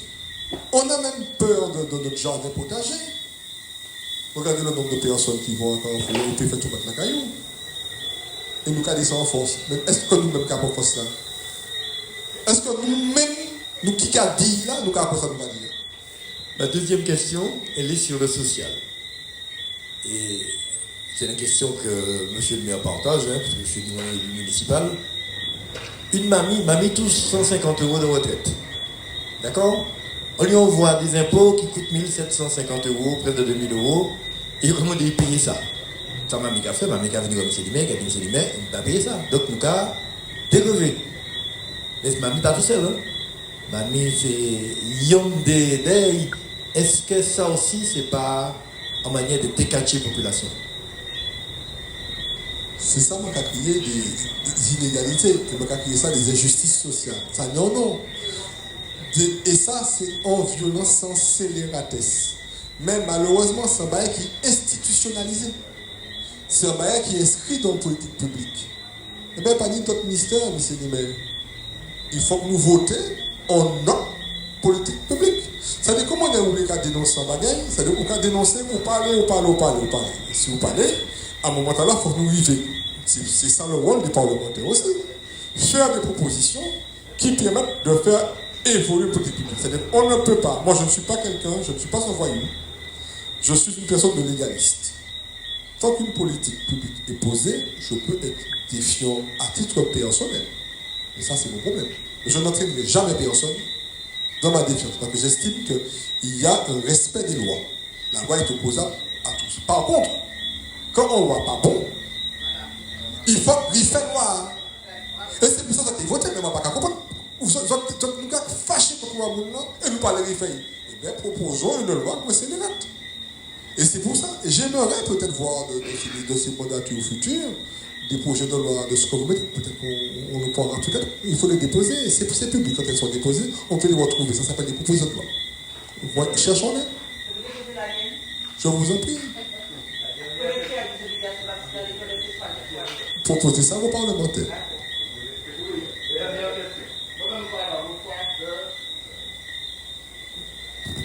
Démocratie. Moi, je vais poser comme question, est-ce que ce n'est pas un mot? Est-ce que la démocratie en tant que telle qui a existé toujours? Est-ce que il n'y a pas qu'à tuer La démocratie, nous parlons de la rue, jeunes dans la rue, qui est levé, qui est pas la rue. Est-ce ça possible toujours? À ce moment, nous avons réagi vis-à-vis des jeunes qui sont dans la rue, qui ont manifesté. Nous avons mutilé, que vous avez marré n'importe quelle manière, vous avez descendu n'importe quelle manière, devant jour. Donc, pour que aujourd'hui, jour, mot à démocratie, pas qu'à exister. Je ne peux pas faire ça, il ne peut pas revendiquer quand il est. Là, il est revendiqué, il a fait toute manière pour être tenu. Et m'a dit ça grave, ça excessivement grave dans un pays contre nous. Parce que ça n'est pas normal que les jeunes, même si nous ne sommes pas d'accord avec ce qu'ils fait, même si nous ne sommes pas d'accord avec tout ça qu'ils ont fait, mais ils ont quand même l'audace d'y revendiquer, d'y essayer de proposer un autre bagaille. Et là, ils ont proposé un autre bagaille, nous voyons qui ça arrive. Donc ces jeunes-là, ça a fait qu'ils ont venus rebelles. Et à l'état là, ils ont venus des vrais révolutionnaires. Et ça risque d'être plus grave. Ça c'est un vrai débat. Là, parce que ça c'est un vrai débat. Mais nous, dans la démocratie, institutionnalisée quand même. C'est pas une démocratie non institutionnalisée. Ça veut dire qu'on est en cadre démocratique. Et mon pas qu'à mélanger, parce que moi c'est un monde qui est dans certaines rigueurs. Moi qu'à défendre toutes les libertés. C'est-à-dire, par contre, je ne pas mes libertés. Par contre, démocratie, pas pour non plus vagabondagerie. Il y a un côté quand même que il faut que nous respectons ces normes de base. C'est comme le résultat effectivement de nos respects peut créer de la violence. Mais il ne faut pas la violence venir demain matin parce que si nous ne pas mettre un frein à ça, nous sommes obligés de marcher et de diriger derrière nous. Parce que si nous ne commençons pas à dire au nom de la démocratie, c'est-à-dire que le monde doit faire ça. Demain matin, on estime que je vais trop champagne dans la caille, je vais venir couper tête main parce que je ne pas ni champagne aussi. C'est-à-dire qu'à un moment, il faut que nous ça mette en haut. C'est-à-dire qu'il faut que nous éduquions la population. Moi, pas ça. Moi aussi. Mais à un moment, nous obligés, si vous voulez, mettez en haut. Par contre, et là, je rejoins 100%. Dans un cadre démocratique, il y a un droit de manifester. Il y a un droit. Mais quand on manque à un qui a mis la cible ou un cali, en zéro vigile, en jeune, je dis à peine la vieille, dans tout le GPAG. Tout le GPAG au nom de la démocratie. Demain matin, on va rentrer quand même, on peut demander ça. Donc, il y a quand même un cadre. Mais pas qu'à excuser l'impardonnable. C'est-à-dire qu'il y a des textes, il y a des règles, nous ne sommes pas d'accord. Nous pouvons militer. Par contre, le militantisme, nous pour aller jusqu'au bout. Par contre, ça, on va parler, c'est-à-dire que il y a des débats qui passent Martinique que nous obligés à un moment qu'à dénoncer. On ne peut pas rester là pour faire comme si, pour attendre, puisque ou dans la démocratie passive. Ou pour résister. Et pour faire ça, vous pouvez résister. Mais par contre, résistance, vous ne peut pas brimer ni santé personne, ni manifester, pour écraser pour eux. Mais il y a des fois des cadres, comme mon obligé à dire actuellement, non. C'est-à-dire qu'il pousse un cadre. Par contre, ça m'a dit qu'il y a une main fait pour nous pas arriver à ces extrêmes-là, par contre, que nous respectons les pistes.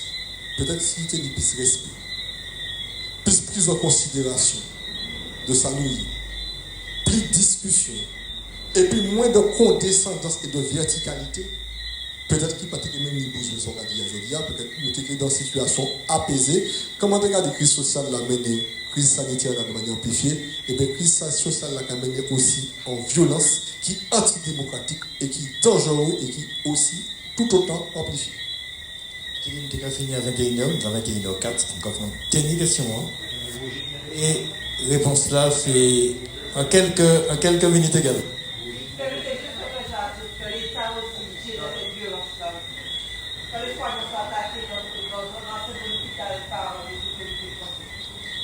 Oui, bonsoir à tous. Alors, vu la parole de madame, je suis entièrement d'accord avec ses positions et je comprends parfaitement. Mais nous avons beaucoup parlé aux appels à projets. Alors, je dois dire à monsieur le maire, puisqu'il le sait, puisque je lui ai dit, qu'il est l'un de ceux des maires de Martinique qui répondent aux appels à projets. Mais ce qu'il faut aussi savoir, c'est que pour répondre aux appels à projets, il faut avoir de la ressource. Je n'ai pas dit d'argent, il faut avoir de la ressource. Et je demanderai là ce soir à la municipalité, je ne dis pas à monsieur le maire, de mettre une conférence par exemple sur la dotation générale de fonctionnement. Alors, ça c'était une parenthèse. Ma question elle est celle-là. Ce soir, nous sommes là pour parler de la ruralité. Et ma question, c'est où peut-on aujourd'hui localiser la ruralité française, ou même à la rigueur la ruralité, puisque nous sommes en Europe et que nous savons que les fonds, monsieur s'il vous plaît, les fonds qui permettent de développer l'agriculture ou la ruralité en Martinique, ce sont des fonds européens. Et je dirais comme ça, par translation, où se trouve la ruralité européenne? Voilà ma question. Merci Raymond. Question, réponse.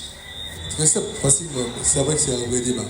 C'est-à-dire que la ruralité européenne se questionne aussi par la ruralité du monde.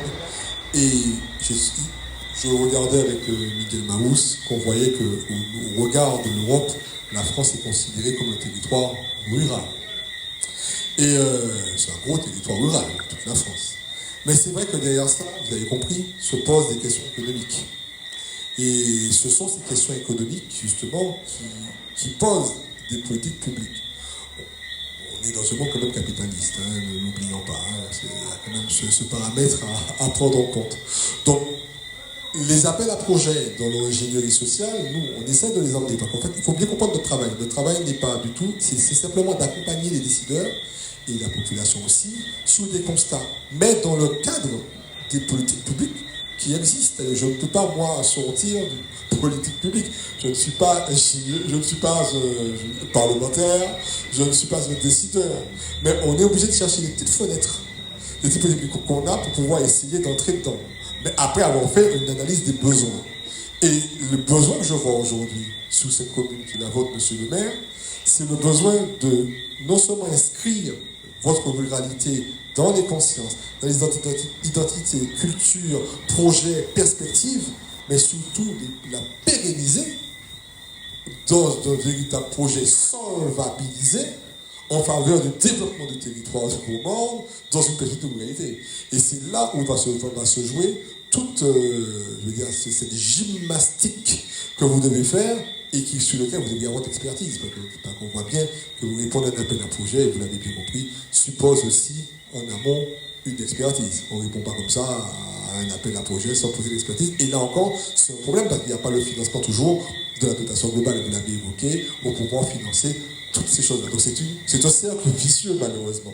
Mais c'est pour ça que dans ce type d'échange, et ce sera peut-être le mot de la fin s'il n'y a pas d'autres questions, que j'ai beaucoup apprécié, mais je ne m'attendais pas à répondre à autant de questions, mais elles étaient tellement belles. Vous avez dû comprendre que ma position est celle, bien entendu, dans mon rôle, parce que je ne peux pas non plus venir vous voir avec un discours politique, c'est pas du tout mon cadre et mon rôle.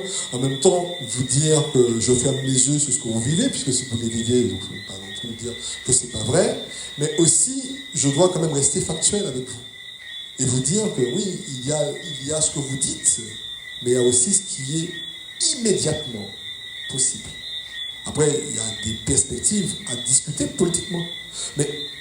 Et quand on voit aujourd'hui ce type d'échange, je me dis, mais quelle chance pour un maire d'avoir sur une place l'applique à tomber, nous pas même fait la passer, et que nous arrivions poser des mots, rester après les places là, et nous avons sorti au moins et puis 4 grandes idées. Première, vraiment, c'est pouvoir réparer cette population gourmandaise avec un projet de sauvegarde, mais de réhabilitation post-traumatique. Et nous travaillons ça. Deuxièmement, c'est vraiment permettre effectivement à cette colère-là, les résistances, dit voilà, nous avons la maison commune pour des résistances, ça nous a dit. et puis, faisons les billes, mais rendons-nous compte. Et puis, troisièmement, c'est arriver, dire voilà que dans toute politique publique, il y a une part d'initiative. Il y a surtout une part d'enrichissement du débat public par des idées. La rue ne peut pas tout régler. On ne peut pas dire voilà, que chaque fois qu'on a une méchanceté, une scélératesse, une misère, qu'on va la confier à la rue et puis nous finir, et puis quand nous calmer, nous avons encore des coups, et nous avons dans l'arrière, nous avons encore 3 coups, mais ça ne va pas que j'ai fini. C'est-à-dire qu'à un moment, la rue ne peut pas tout régler. Il faut questionner vraiment, et c'est ça le débat des politiques. Le mot statut a été nommé au début de le mot statut. Et je crois que ce mot-là embarque la finalité des choses. Qui ça nous l'est exactement. Parce qu'il ne faut pas nous dire nous l'est, et puis quand nous sortons, nous allons dire, mais non, vous me dites ça bon ça, mais c'est ça l'autodétermination. Et je crois que je suis content sur le plan de la recherche, parce que ce que je vois à travers, et c'est très bouillon, je commence, donc je ne vais pas avoir une analyse fine. Tout ce qu'on a fait là, ça s'appelle de la palabre, parce qu'en fait, il n'y a pas de... si il y avait pas au bab, ce serait encore mieux. Ça s'appelle des idées, ça s'appelle un franc jeu, on a joué en toute franchise, voilà. Un coup baril, un petit bon baril, ça quand même bien belle aussi. Et avec la tourmeau sur la table. Et je pense que j'aimerais qu'on poursuive ça. Et j'essaierai de voir si on peut faire une petite synthèse de ce qu'on a dit ce soir. Je ne sais pas si tout a été filmé, peut-être qu'on a des vidéos, des audios, je ne sais pas, mais valoriser cette parole-là. Et puis, il faut que nous virer, même l'année prochaine, pour dire, nous te dit ça, Jodia, qui ça nous fait, et côté ça, menez-nous. Ce sera le mot de la fin. Merci, M. Duhamel. Je salue, j'ai oublié de le faire. Salut les élus qui nous ont rejoints sur la place. Donc, Mme Palsi, Mme Mavunza, Mme Michano, Mme Durac, que vous avez connu tout à l'heure. Et puis moi-même, votre serviteur. Monsieur le maire, c'est l'occasion de saluer à nouveau M. Ousmane Duhamel. Je n'ai pas entendu l'applaudissement, s'il vous plaît. Plus fort que ça.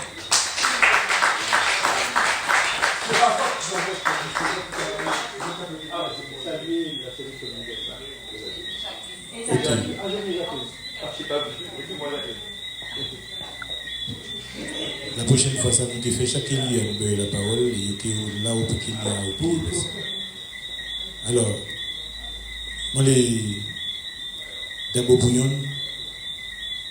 dit M. Ruffin, merci de venir à son place la résistance, comme une résistante pour venir faire un tel diagnostic, analyse et permettre-nous d'y comprendre.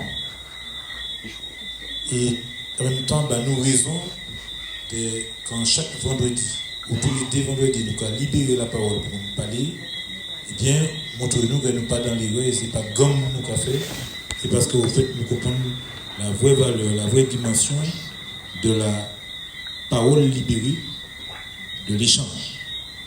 Et que nous pas paix, la population, le soin de nous, ça y a qu'à penser.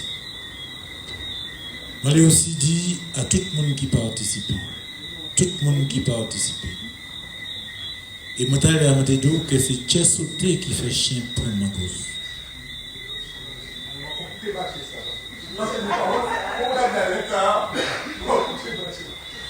Dès que nous avons payé du monde, ça que si nous n'avons pas été là, nous avons monté le monde qui est fouet, le monde chaud, pissé tout.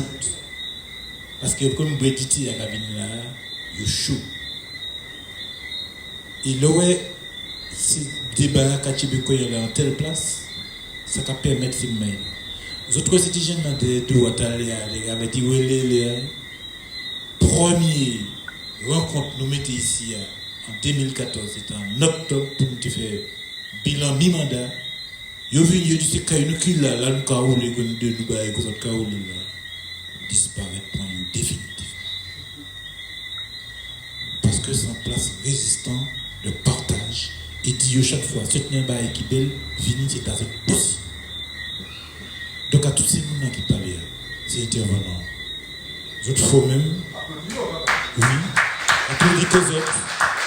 Et c'est ça aussi l'échange. Parce qu'il fait pour vous parler. parler. Pas pour venir bref parole, mais partager.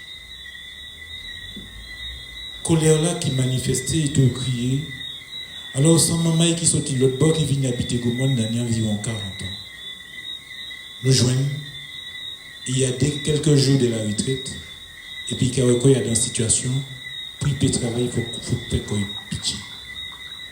Quand on a une responsabilité, on a fait ça, comment on va autoriser personne n'imposer moi. Ben nous les barons pour ça, quand tous les restants monde qui sont dans la réalité là, ils aussi choyaux, et notamment les professionnels de santé et de soins, qui ont suspendent, là, ça sent l'autre débat qui a intéressé M. Ruffin, nous, qui avons chez Bayo, parce qu'il faut que nous aidions, parce que Bayo, anti-fleur, atome ou biofondité, ça belle. Maman, tu dis, Bayo, anti-fleur, c'est pas sérieux qui l'a. C'est lui qui m'a suivi tout à l'heure, donc j'ai dit, c'est pas sérieux. Eh bien, Bayo, ça, c'est un bel bagage.